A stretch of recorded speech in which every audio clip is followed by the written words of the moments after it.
O dia que um leão matou um profeta na Bíblia por desobediência, mas não o devorou. A Bíblia não diz quem foi o profeta que foi morto por um leão. O texto bíblico apenas identifica esse profeta como um homem de Deus proveniente de Judá, sem revelar seu nome, no primeiro livro de Reis, capítulo 13. A história desse profeta anônimo é um lembrete a todos os leitores da Bíblia a respeito da importância da obediência completa à palavra de Deus. O texto bíblico registra que o profeta que depois acabou sendo morto por um leão foi enviado pelo Senhor a partir de Judá para profetizar contra o culto idólatra do rei Jeroboão I em Betel. O rei Jeroboão I foi o primeiro monarca do reino dividido no norte. Apesar de ter sido próspero em seu reinado, Jeroboão também ficou marcado de forma negativa na Bíblia por ter fomentado a idolatria em Israel. Ele construiu altares em Dan e em Betel e promoveu um culto entre os israelitas.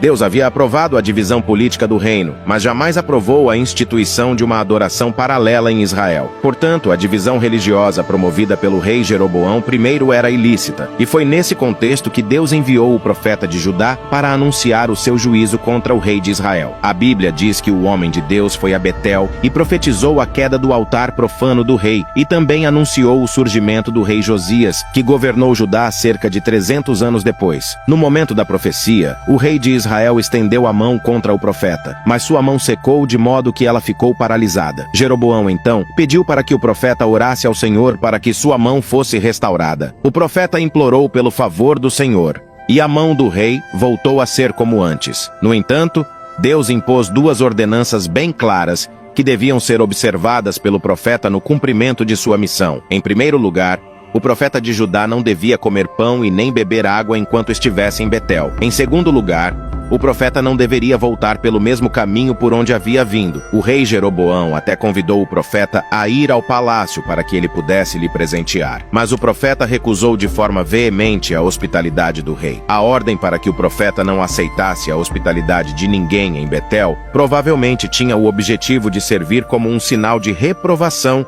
do que acontecia em Israel. Aconteceu que quando já estava retornando para Judá, após ter profetizado contra o culto idólatra do rei Jeroboão, o profeta de Judá acabou sendo enganado por um velho profeta de Betel. O profeta de Betel soube das restrições divinas que foram impostas ao profeta de Judá e saiu ao seu encontro para enganá-lo. Ao encontrar o homem de Deus de Judá, o profeta de Betel alegou que um anjo do Senhor havia lhe ordenado a voltar a Betel para comer e beber na casa do velho profeta.